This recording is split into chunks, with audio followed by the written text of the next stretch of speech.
Artists, today we are going to be making some concentric circles. Concentric circles are when you have a circle with another circle inside, with another circle inside. It's almost like a bullseye, a circle inside of a circle inside of a circle. Those are called concentric circles. Today we're going to make a series of concentric circles on our paper. You can choose to have your paper be vertical or horizontal. It doesn't matter. But the very first thing that you're going to do is you're going to start somewhere on your paper with a large circle. You can start right in the middle if you would like, or you can start somewhere on the edge. If your circle goes off the edge of the paper, that's okay. When we trace, we want to hold on to our tracer and make sure that it doesn't move while we trace with our Sharpie. So I'm holding on to my tracer with one hand, and I am carefully taking my Sharpie and going all the way around the circle. And it might get tricky in some spots. Remember, if your circle goes off the paper, that is okay. So I have one large circle. It went off the edge of my paper. Next, I'm going to take my middle circle, and I'm going to put that circle inside the large one. But we want to try really hard to make it balanced and even. Is this balanced? Nope, too far over to the right. How about this? Nope. Try really hard to get it right in the middle. Aim for your best. It doesn't have to be perfect. Once you've got that set up, hold your tracer, take your Sharpie, and go all the way around so that you have just created another circle. Remember, concentric circles are circles inside of circles inside of circles. So now I have two circles, a large and a medium. And I can bet you'll know what the last step is. You're going to take your small circle tracer, you're going to put it in the middle. Remember to try to center it.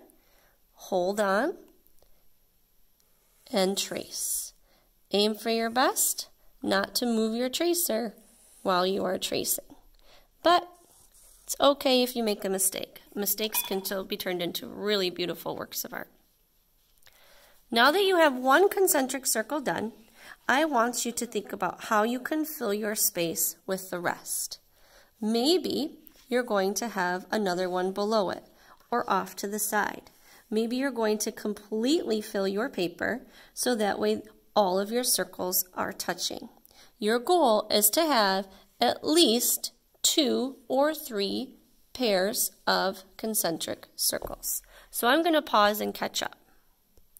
When you are tracing your concentric circles, try really hard not to overlap your circles. If we overlap our circles, it's going to get really confusing. So if I wanted to add another circle here, I would make sure that I stop and start where the other Sharpie line ended. That way I'm not overlapping my circles. I know I'm done when I have at least 2 or 3 sets of concentric circles, and I did not overlap. The next step is to put some patterns and designs inside of your concentric circles. I have some handouts that have different examples, or you can make up your own, but each circle that you created has 3 parts. The large, the medium, and the small circle created 1, 2, 3 areas. I want you to put a different pattern into each of your areas. Remember, you can come up with your own ideas, or you can follow one of the examples. I think I'm going to follow this pattern right here, and I'm going to do a line and a dot, a line and a dot, all the way around this area. I don't want to overlap. I'm just putting in a pattern. So that's one area. This is a new area. So I might want to do something like this. I see some curved lines. And I'm going to continue so that each of my areas that I have made has a new pattern or design. Once you have finished adding your patterns, I want you to pick a few spots on each of your concentric circle sets to completely color in black. And I want you to think about how you could create balance. You want to have an equal area of black and white. So I'm just going to pick a few spots to completely color in black.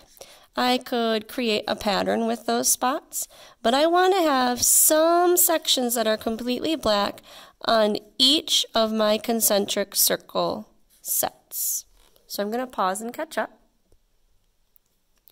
Once you have created balance by adding dark spots to each of your concentric circle sets, you are going to be ready to add color to the project.